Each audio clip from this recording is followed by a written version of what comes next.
Hi, this is The Recovering Perfectionist. I'm Claire Barton and you're in the right place at the right time. If you're starting to feel like some of your perfectionism is really getting in the way of you moving forward, getting started or finishing anything, this is absolutely the right show for you. This is rehab for your perfectionism, baby, so grab yourself a glass of wine or a cuppa and let's get stuck into it. Hello, Recovering Perfectionists. It's Claire and I'm here with the beautiful Anna Grillo, who's a kinesiologist at trueself.com.au. How are you going, Anna? Good, thank you. How are you? I'm great. It's wonderful to have you here today. Anna is probably the first person I've had on the show that I haven't had a great deal to do with, but we move in a lot of the same circles and we certainly know who each other are. And it seems like every time I say, oh, I've got this problem, who can help me? Someone will always mention Anna Grillo, which is beautiful. You're a bit of a jack of all trades and you've got lots of stuff going on, so that's awesome. And for anyone who doesn't know, my process is kind of in terms of getting people on the show so far has kind of been I either write down a person I really want to talk to because I know them or I have some sort of crush on them basically in my business and I really want to talk to them, or I write down a topic that I'm really passionate about or something that I'm really interested in or something that I think would really help the tribe and that sort of thing, and then hope that the universe sends me one of those people. And that's exactly what happened with you and with us talking about MBTI stuff today. So I came across MBTI, which is Myers Briggs Type Indicator. It's a personality type test indicator thingy, which Anna will talk us through a bit more in a minute. But I first came across MBTI probably in about 2011 when I was working in corporate and for a management consulting firm, and they used to use it externally, and we also did some internal, team building stuff and understanding our own MBTI. And since then, I just kind of love geeking out on all the MBTI stuff. I wax lyrical about it. I talk about it. I was going to go and train as a facilitator, and I probably will at some stage because I just love it. But I know it's a little bit divisive as well, and some people think it's, some people love it, some people don't love it, or they've never heard of it and that sort of thing. So anyway, I wrote that down and I put it in a Facebook group and said, who's our MBTI gurus in here? And there was quite a few people who said, I do this, I do this, I do this. And I was absolutely so thrilled when someone says, I think Anna Grillo did that, and Anna Grillo gets on and says, yeah, I do that. And I was like, yes, someone whose face and name I recognise and know, like and trust. So you're my girl. So thanks so much for coming on to have a chat about MBTI. Oh, it's my pleasure. Yes, I enjoy it too. I geek out on it too. And I guess I myself first, most people probably have a good intro to it through corporate because it's a lot of the time used for either, what's going to be a great career for you in a recruitment process or part of team building as well and, getting people up through the ranks. So it's pretty cool. So happy to share all the info. So I guess probably the obvious place to start is by telling us a bit about what it is, what's involved, where did it come from, who designed it, all of that sort of thing, just so that if someone's listening that they don't know what MBTI is, they can kind of get their head around roughly what it is in a bit of a nutshell. Yeah, no, definitely. So, so basically the MBTI Myers Briggs Type Indicator, as you mentioned, is a personality psychology tool. It's based on the work of Carl Jung. So people may be familiar with him with, Freud and psychoanalysis, last century and all that type of stuff.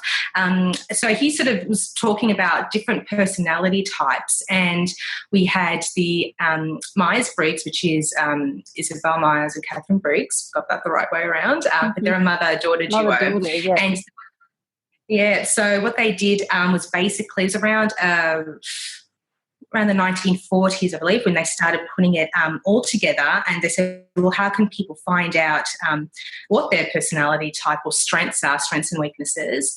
And they then sort of tweaked it a little bit and came up with the MBTI, which is basically around 70 questions, give or take a few. And basically by going through the questionnaire, it helps you sort of identify out of, a choice of two, what your preferences are. So I know, as you mentioned, a lot of people might be, is it just going to put me in a box or all that type of stuff? That's not what all this stuff is all about. So as you mentioned, it's really about getting to know and understand your preferences, what what is your go-to? What's going to make you, you know, how do you interact in the world? How do you gather information? And how you sort of make decisions based in on that. So that's sort of it in a nutshell. When I first did it, and our boss, actually, our CEO, was the facilitator of it. So we did it a couple of different things. So as a group, I think we all first of all went through that carbon copy version, whatever it's called, the test with the tick and flick boxes sort of thing. But then questionnaire. The questionnaire, yes, good one. It's not the test, sorry, the questionnaire. Yeah, right or wrong. Yeah. And then before we analysed that, we put that away, and then she kind of went through the presentation about what each of the 4 dichotomies were, and you know where you sort of sat at one end or the other end in your shoes off mode was her phrase. So in your most comfortable, it doesn't have to be when you're at work, it doesn't have to be when you're under stress. And in fact, when you're under stress, you often do the complete opposite of what your comfort zone is, right? Yeah. So I thought that was a really interesting way of saying it. Like if you're in your most comfortable, because I think one of the things, and we'll get to it at the end, is one of the things is where you're either really organised or you're a little bit last minute sort of thing. But people can often be, now they're really organised because they use lots of tools, or they've kind of implemented different systems and things to help themselves be more organised. But it doesn't actually mean that you're naturally comfortable organising stuff, for example. So it's when you're in your most comfortable, this is the easiest thing for me to do, that's kind of where you sit. Does that sound about right? Yes, definitely. Yeah. And that's the whole thing. When you are in your most comfortable, then it allows you, you're aware of, yep, these are my strengths, but you know what, I really fall down about, for instance, being organised. So it's great we've got these awesome tools that come in. And it's also great, you know, from a business perspective, it's knowing, well, then where do I need to help support me?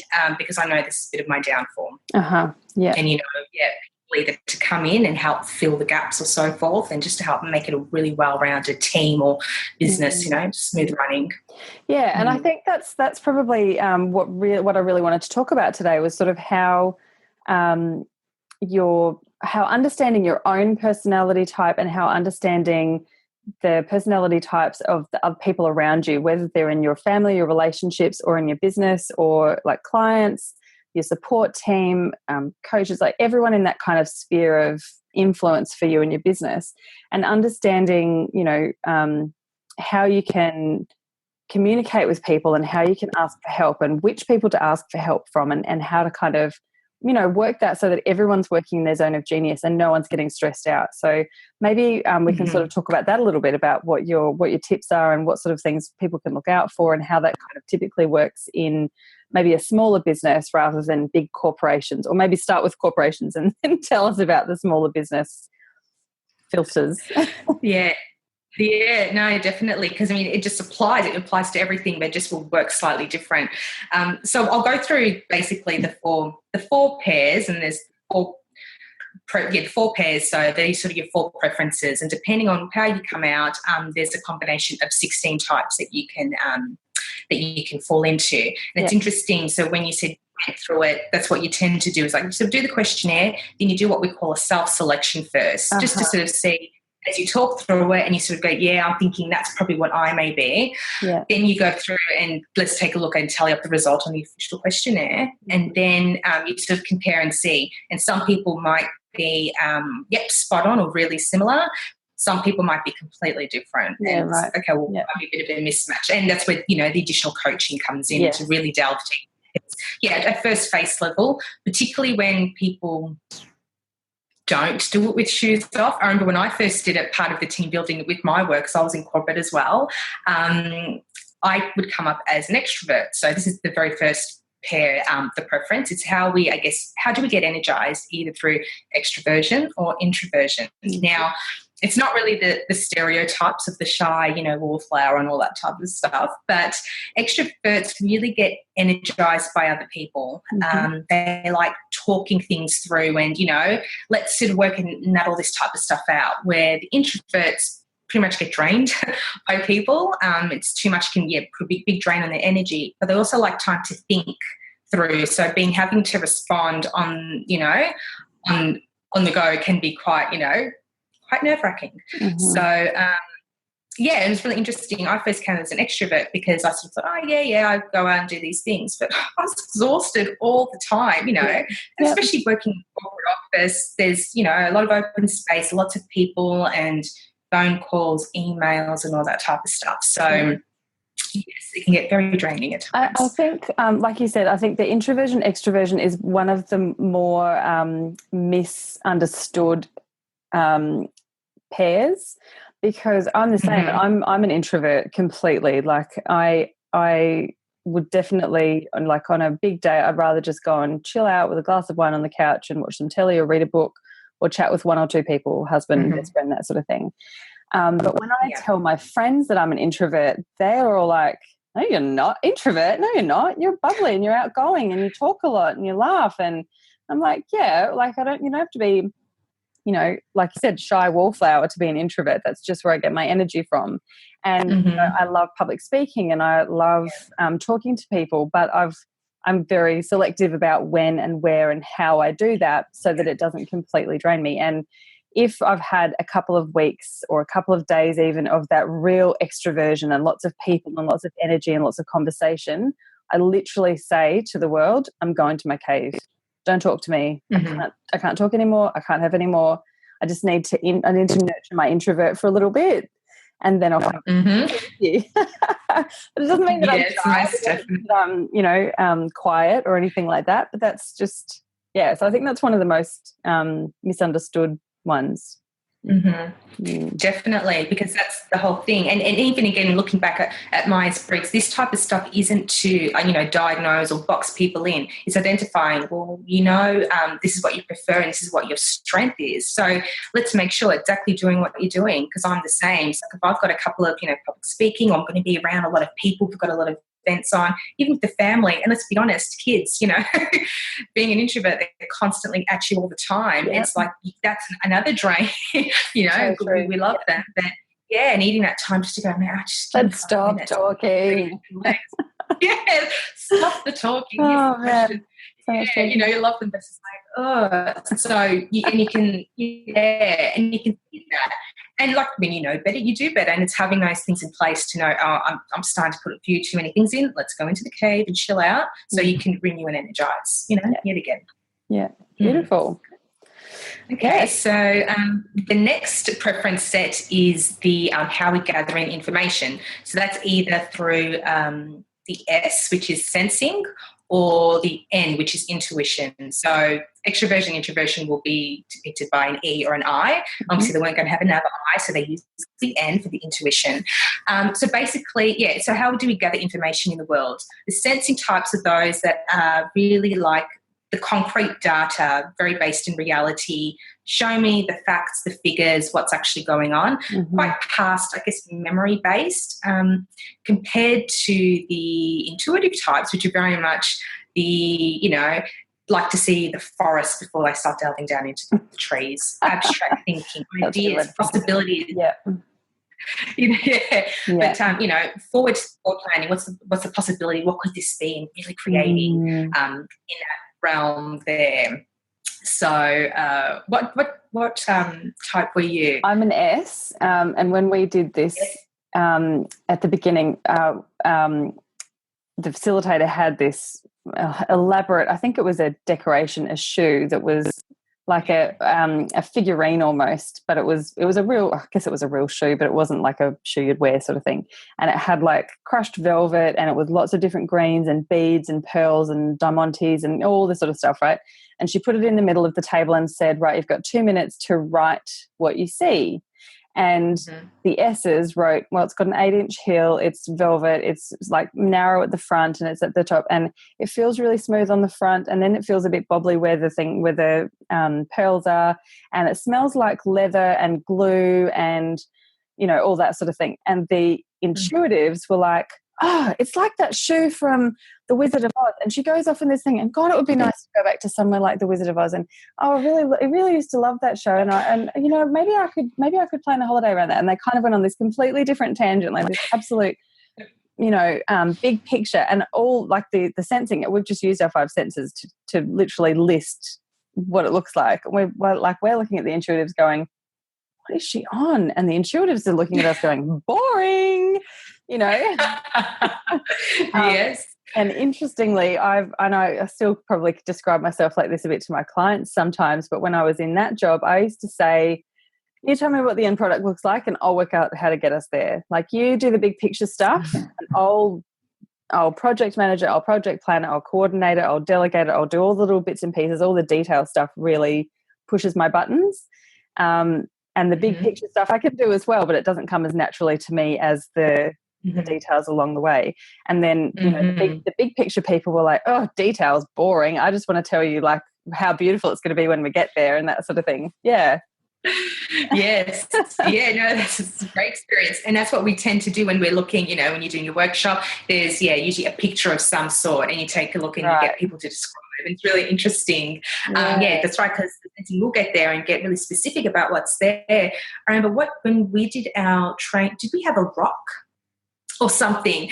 And so, you know, and I'm there thinking, because I'm an N, so I'm an intuitive, and I'm thinking, you know, scenery and like what is that conjuring mystical and all that type of stuff, you know, and naturally sort of going through, I get a lot like that feeling. It's like, you know, and you sort of go, and it's rock and it's grey, it's big, okay. Yeah, exactly. Yeah, and I tend to use like a beautiful picture of the Lady of Shalott. It's a great one. Yeah, it's a great description from both sides. Yeah, so cool. and again, as you mentioned, getting down and into, you know, the doing of the things where we tend to, and again, we can do both, but I do prefer to sit in that creation. Let's see what can happen and all that kind of stuff. Yeah. Interesting. Okay. So I guess in that sense, if we bring it back to if you're working in a small business or a solopreneur or sole trader, whatever, if you're in a small business, that's where it's a really critical one to understand which one's comfortable for you and which one you can get some help with. Because if you are a big picture thinker, I think what tends to happen a lot of the time is that you're always on to the next thing. Like, you're kind of always looking at, I've created that in my head. I've already created this first thing, and then I'm going to do this, and then I'm going to do this. And then often I see those people get into a bit of an overwhelm because they've got all these amazing and beautiful creations that in their minds are perfect, and they're exactly on target, and they're exactly aligned to their business and their personality and their purpose, and it's going to help their people, and it's amazing. But then they get that overwhelm of going, oh crap, I don't even know where to start. I don't know how to get there. Or they also then have the shiny object syndrome of, okay, I think to get to that thing, I need to go and get this. I need to do that course, that challenge. I need to get that tech, that app, that tool, that system. And then you end up again with that kind of overwhelm and no kind of clear way forward through that kind of overwhelm and murkiness. And on the flip side, people like me, like I'm very process driven sometimes, and I would get really stuck into some of the minor details and perfectionism / avoidance of actually getting to that end product. And I'm the same. Like I have the tools, I have the systems, I have the, you know, scheduling and all that sort of thing set up. But then sometimes I go, but what's it all for? What's the point? Where am I going with this? What's the end product? So to have someone who's an intuitive come and say, okay, well, what about this? How about this idea? Or I've seen someone do something like this. Why don't you do something similar? And just kind of open your mind up to what the possibilities are. So in that sense, I think it's probably the really critical one to understand in small business and when you're working by yourself, because it's something that very few people have a really good balance of, I think. Does that sound about right? Yes, that's exactly right. So when what I sort of love about this as a model is that, particularly when we're looking at the sensing, intuition, and the next one, which we'll go through, which is thinking, feeling, when we're looking at, say, for instance, from a team building perspective, a lot of people will come in and they say, right, now let's map up all of our results on here and let's take a look as a team. Where do we have predominantly, you know, do we have more sensing or intuition? Are we well balanced, or are we all sort of forming into one? Where are we missing? And so that works out well when you've got small business, so you've got, you know, a few people in together, and you can take a look and see. Or if you are a solopreneur, I mean, you need to then pretty much be all balanced across everything. And we can't be, and that's fine. So again, with that knowledge is power, we know, okay, so if you're someone perhaps who's sensing and you're first starting out, well, maybe, a business coach that can help you look at the big picture and get your steps along there is going to be the perfect thing for you. On the flip side, if you're the one with all the ideas, using, your services or having, VA that can come in and do the work for you, working together to help balance that out. Because, as much as we think, we're the most perfect person in the world and imagine having more of us around the world would be a better place, potentially, I don't know, it would be pretty, that'd be interesting to see. But you need the other side to help with that really nice balance, to have a nice, well-rounded business. Because at the end of the day, it is much bigger than, than you yourself. So you want to make sure that your blind sites aren't going to be impacting on your business either. So it's extremely important, and I think is why it's to know all this stuff. Yeah, awesome. Yeah, I totally agree. I think it's a really important one to understand. And it doesn't mean you have to go and hire a VA or get someone in full time or whatever. It can be as simple as getting some help. I think it's cut out again. Bugger. I'm just going to pause the recording for a sec and go and open the door. Okay.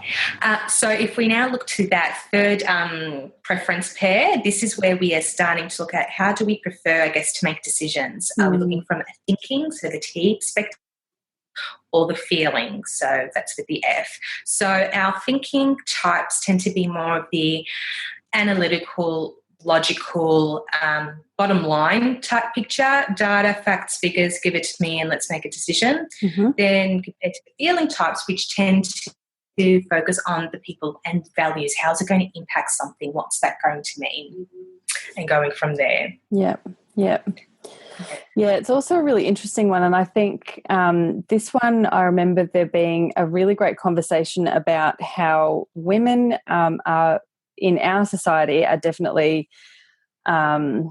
brought up, I suppose, to be a bit more emotional, and that they're okay with being a bit more emotional. So even women who are maybe naturally a T are kind of accidentally an F because they are acting in a way that they think they have to act rather than in a way that that is actually really natural to them. So I think that was a really interesting thing just to note first up, and it's probably maybe the hardest one of these pairs to kind of answer for yourself, because there's so many situations where you have to take both sides into account. You've got to be very logical and practical, and then you've also got to take into account, people's individual stuff and that sort of thing. So I'm an F in this, I'm feeling, but I felt like it was a really difficult decision to make because at the time of doing this, I was an HR manager, right? So I had lots of policies and procedures, and I had lots of rules and regulations, and I had lots of things that were in place, and I, really wanted to be fair for everyone, i.e. the one for all sort of thing, right? Or one and one for all.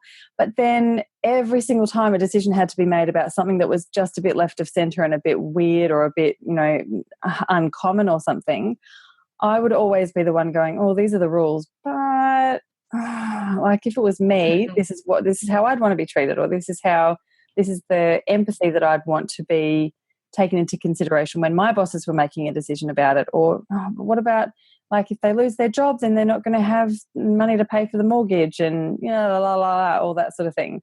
So it was a really hard one because I am I do like having that foundation of, policies and procedures and rules and all that sort of thing. And I am a very logical and practical thinker, but my heart will always win. It's almost like a head versus heart kind of sort of thing, isn't it? So I think my heart always just trumps what's going on. Yes, definitely. And again, it doesn't mean that you're going to be so emotional and, that's the only way we're going to make decisions, because we can both. And it's actually interesting because as you get older, Myers Briggs also has, depending on what your type is, it then is able to delve down into what your dominant and auxiliary sort of functions are. So you will naturally, sensing and having, so for your type as an ISFJ, the introverted sensing is sort of your dominant functions and getting into the details. It's also beautifully supported by this extroverted feeling. So having these people and taking people into consideration and harmony in those around you is really important. Where someone else will have something different. It might be the extroverted thinking. But what tends to happen as we get older, all the senses start to get well-rounded. So, of course, as we start hitting our 20s, because we have a similar type, I'm an INFJ, we've got some similar things, but at the same time, that's when our thinking type process starts to get a bit more strengthened. We're a lot more comfortable with following the processes and the procedures and having something and being able to apply that. So it's just, being able to recognize both sides. But yes, as the feeling, you will naturally go to and think, oh my gosh. And because I was in HR as well, we would have been around the time of the global financial crisis as well, redundancies happening and all that type of stuff. And you're getting from businesses naturally, they're sort of corporate, it's an ESTJ type is very is what they sort of like. It's pretty much type that is, favoured. So then you're going to have decisions that, cutting numbers and doing this, and it doesn't matter, we need to, cut the fat, all that type of stuff. And, we're like, oh my gosh, that's, these are people, inside you'd be thinking that. And of course there is going to be people, doesn't mean the T's won't feel, oh, I can't take into consideration people. They sort of do that as well, but they're very quite comfortable to go, you know what, this is the facts, this is the figures, this is what's happening, and I'm really sorry, but it's you weren't, you were the one to go. When you think about in relationships and that sort of thing as well, with your different personality types, that one of you, and I think this is how it is, that if you're in a relationship or if you're in a very close friendship with someone and you have the same thing, then one of you naturally takes the opposite in that relationship. So in that sense, and maybe we'll talk about that again in a minute, but in that sense, I think with the thinking and feeling as a parent is a really interesting one as well. Like I know, logically that my kids are going to be tired and grumpy and not have a good day tomorrow if they don't go to bed now, but I'm having heaps of fun playing with them and cuddling them. So can't I just stay up for another hour? And that kind of, in a guilt-driven and fear-driven decision-making things that you have to do as well. Yeah, interesting one. It is an interesting one. Yes, but that's a great example as well, because someone might be, it doesn't matter, rules are rules, 7 o'clock bedtime, this fun is going off, everyone's straight to bed, do this, la la la, where, we're having fun, let's do it, and, everyone's, let's keep going, so. Yeah, interesting one. Yeah. Beautiful. And so then just onto our very last preference, we're looking at pretty much now, it's sort of like then how do you sort of go about making decisions into the world? So this is where, the Myers Briggs sort of come in to help determine, Carl Jung's type of stuff. But basically what it is do you prefer to be, how do you make decisions? So are you someone who's like, yep, got the stuff, let's just get shit done, let's keep going and keep moving. Now we've got what we need to do. Or are you more of the perceiving, so the P? So it's someone who's, no, we're still more in the information gathering phase. No, we still need to know if we've gotten everything, have we covered all of our bases, because to sort of close off means, that's it, we can never go back to it. Yeah. Yeah, I thought this was really hilarious, actually. I'm a complete J and, through and through, total J. And when... It's really funny, actually. When my boss was going through this and she was explaining, she said, like, a J will have a shopping list and, they'll go through the shopping list. They'll probably do a meal plan. They'll write down all the things they need for the next week, and then they'll go to the store and just buy those things and not buy anything else, because everything on the shopping list is exactly what they need. They probably budgeted it and it's kind of worked out within an nth degree, right? And then the P is on their way home from work after having a few drinks, and they're like, oh, shit, I need to go and get something for dinner. So they race into Coles, and then they get home and they've got 5 bottles of Worcestershire sauce and no eggs. And then they end up getting takeaway because they haven't actually gotten anything for dinner. And I was sitting there with obviously some sort of smoke on my face thinking, oh my gosh, she's just described me. I literally have a notebook that's always magnetized to the fridge, and after I've done a shop, I divide it into 4 columns, and 2 of those columns have 2 sections, and it's got a place for meat, cold, pantry, fruit, vegetables, chemist, like all that sort of thing. And then every time we're running low on something, not out, someone says, oh, we've run out of peanut butter, and I say, my husband, we never run out of peanut butter. We don't run out of things in our house. Nothing is ever empty. If it's empty, there's another one there. right? I just was cracking up laughing. Yeah, that was such a good example because I was so anal retentive about the bloody shopping list.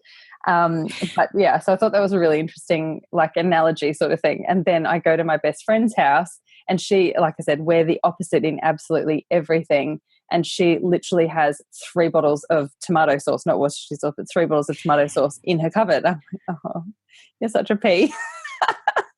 That's hilarious. So that was just the most apt example I think that I've ever heard in one of those things. It was really cool. Yeah. Well, she could be extra prepared, that's it.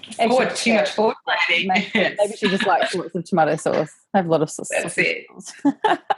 Yeah. Yeah. Well, and that's the thing. It's interesting because I'm also a J, but when I was going through, I was like, oh, don't tell me I'm a P. But I realised it's because from my intuitive type, that's quite strong. So that, the ideas and having all that, because I can leave things to the last minute. But at the end of the day, I've still got a plan. Like I still know exactly what it is that I need to do. And if people are trying to, you got friends, what are we going to go have for dinner or it's like, let's just make a decision because once we know it's done, and a lot of people right now, we're talking, it's November heading into December, it's Christmas time.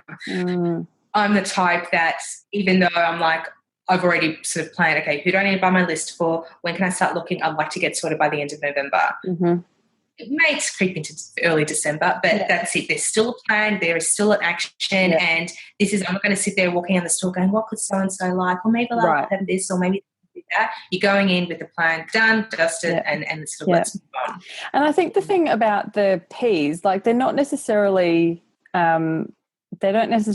forget or not do anything, but they're just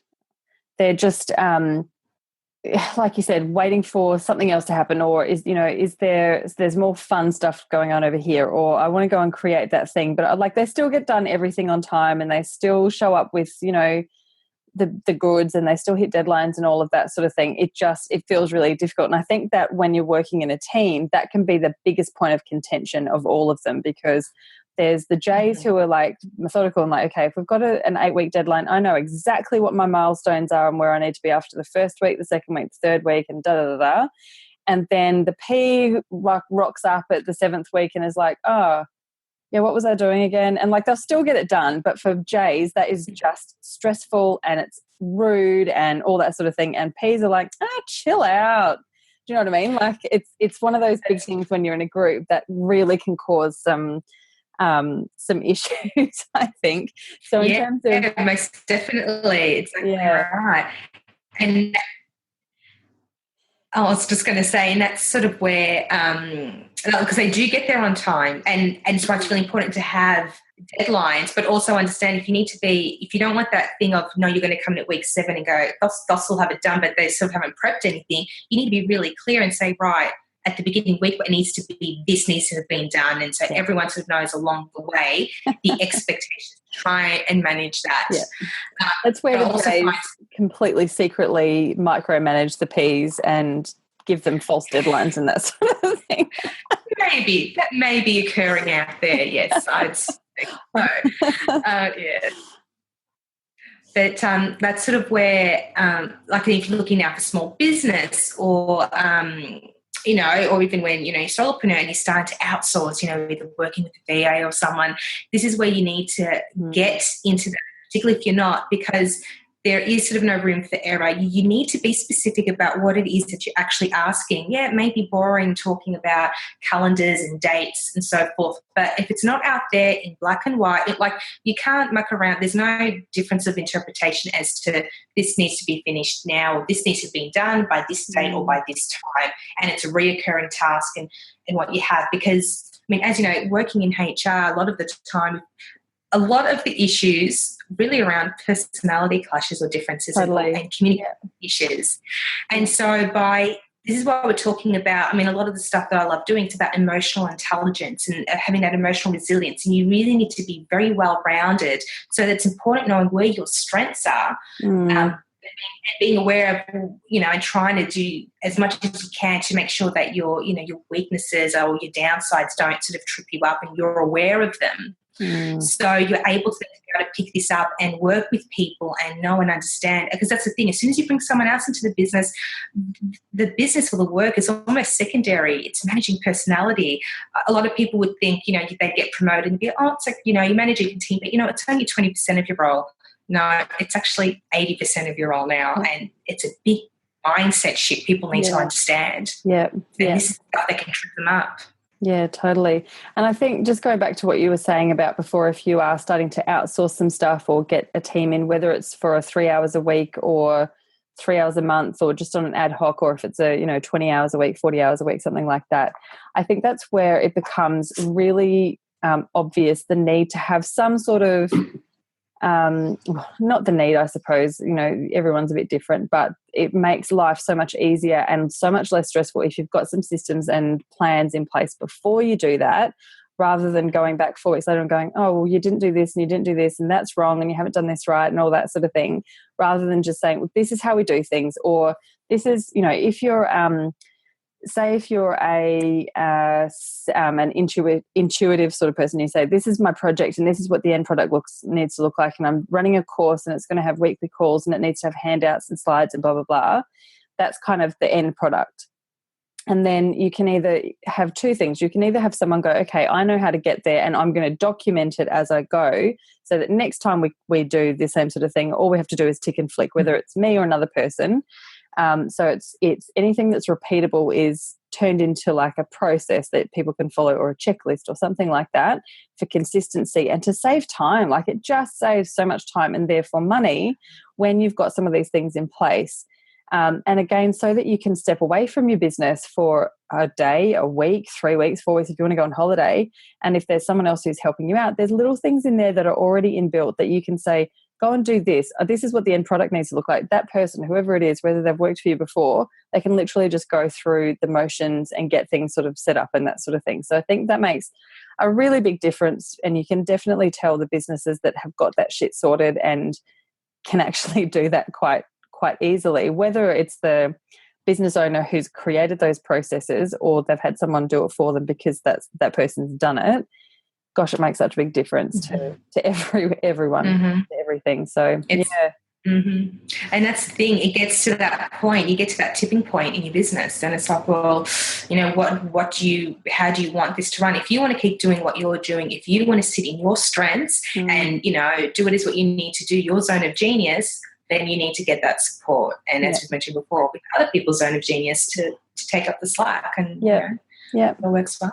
Beautiful. So true. I absolutely love it.